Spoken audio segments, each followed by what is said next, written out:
আজকে আমরা তৈরি করব সকালবেলায় একদম খুব সহজে একটা জলখাবার তৈরি হয়ে যাবে। তো চলো তোমরা দেখতে থাকো। এটাকে তোমরা আলুর পাটিসাপটাও বলতে পারো। জলখাবার বানানোর জন্য আমি এখানে ময়দা দিয়ে দিচ্ছি। তোমরা চাইলে ময়দার পরিবর্তে আটাও দিতে পারো। স্বাদ মতো একটু দিয়ে দেবো নুন, স্বাদ মতো একটু চিনি দিয়ে দিলাম। অল্প অল্প করে জল দেবো। প্রথমে অল্প জল দেবো, জল দিয়ে ভালো করে হাতে করে মাখলেও হবে। আমি একটা চামচে করে ভালো করে মেখে নেব। অল্প অল্প করে জল দেব আর ভালো করে মাখতে থাকবো। তো দেখো জলটা দিয়ে দিয়েছি, এরকম একটু পাতলা পাতলাই হবে। পাতলা করে ব্যাটারটা তৈরি করে নিতে হবে। তো এটাকে আমরা এখন ঢাকা দিয়ে রেখে দেবো, ততক্ষণ পুরটা তৈরি করে নেব। পুরের জন্য এখানে নিয়ে নিয়েছি আলু। এবার এখানে আমি সিদ্ধ করে নিয়েছি আলুগুলো আগে থেকে। না তুমি কয়েকটা খোসা ছাড়িয়ে দাও, তাড়াতাড়ি হয়ে যাবে। তো আজকে আমরা আলুর পাটিসাপটা বানাচ্ছি। তোমরা তো শুনলে পাটিসাপটা। হ্যাঁ, তোমরা পিঠে খেয়েছো এতদিন মিষ্টি মিষ্টি, এবারে ঝাল পাটিসাপটা। পাটিসাপটার পুরটা যে তৈরি করব, আলুর পুরটা, তার জন্য কড়াইতে দিয়ে দেবো সরষের তেল। কড়াইতে সরষের তেল দিয়ে দিয়েছি। এবার তেলের মধ্যে দিয়ে দেবো সরষে ফোড়ন, কারি পাতা দিয়ে দেবো, কুচো করা কাঁচা লঙ্কা দিয়ে দিলাম। ফোড়নটা একটু নাড়াচাড়া করে ভেজে নেব। একটু আদা বাটা দিয়ে দেবো। এর মধ্যে একটু টমেটোও দেওয়া যায়, টমেটো কুচো করে দিয়ে দিলেও হবে। আমার কাছে টমেটোটা আজকে নেই বলে আমি দিলাম না, তোমরা তো একটা টমেটো কুচো করে দিয়ে দেবে। এবার দিয়ে দেবো একটু মশলা, একটু হলুদ গুঁড়ো দিয়ে দিলাম, অল্প করে একটু লঙ্কার গুঁড়ো, একটু ধনের গুঁড়ো, একটু জিরে গুঁড়ো দিয়ে দিলাম। মশলাটা একটু ভেজে নেবো নাড়াচাড়া করে। তোমরা যারা পেঁয়াজ খাও এর মধ্যে পেঁয়াজও দিতে পারো।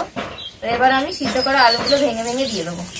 তো কালকে বন্ধুরা তোমরা চার দেওয়ালের মধ্যে ভিডিও দেখেছিলে, আর আজকে দেখছো খোলা আকাশে।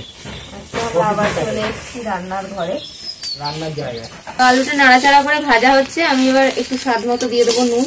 এবার দেবো, আমি যেহেতু টমেটো দিইনি তাই একটু টমেটো কেচাপ দিয়ে দেবো। এই যে টমেটো কেচাপটা দেওয়া হলো, এটার জন্য মিষ্টি মিষ্টি হবে, খেতেও ভালো। এবার দিয়ে দেবো ধনে পাতার কুচো, শেষে দিয়ে দিলাম। আমাদের পাটিসাপটা আলুর পুর তৈরি। আলুর পুরটা কিন্তু টেস্টটা খুব ভালো হয়েছে। আলুর পুর তৈরি হয়ে গেছে, এবার আমি তুলে নেব। আলুর পুরটা তুলে নিচ্ছি, তৈরি হয়ে গেল।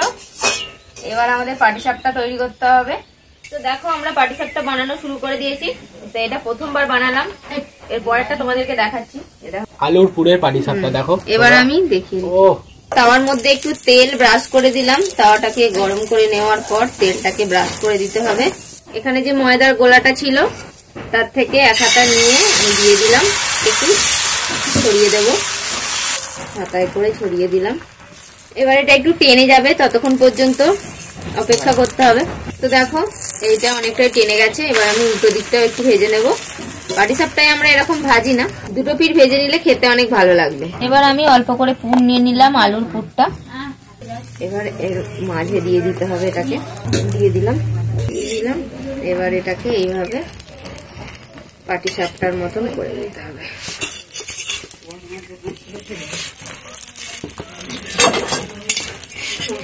একটু ভেজে নিতে হবে। তো আমাদের পাটিসাপটা দেখো তৈরি হয়ে গেছে। এখানেও দুটো আর এখানে একটা হচ্ছে। এরকম সকালের জল খাবারে কিন্তু দিলে বাচ্চা বড় সবাইরাই খেতে খুব ভালো লাগে। আর এর সঙ্গে টমেটো সস দিতে হবে, দারুণ লাগে। তো এইভাবেই সবগুলো তৈরি করে নেব। তো বন্ধুরা দেখো আমাদের পাটিসাপটা তৈরি হচ্ছে। কি গো, পাচ্ছি তো? একদম ঝাল ঝাল আলুর পুর দিয়ে পাটিসাপটা দেখেই মনে হচ্ছে খেতে দুর্দান্ত হবে। তোমরা যদি একটু হেলদি খেতে পছন্দ করো তাহলে এটা ব্যাটারটা আটার তৈরি করবে, তাহলেই কিন্তু হয়ে যাবে। দেখো বন্ধুরা কত সুন্দর হয়েছে।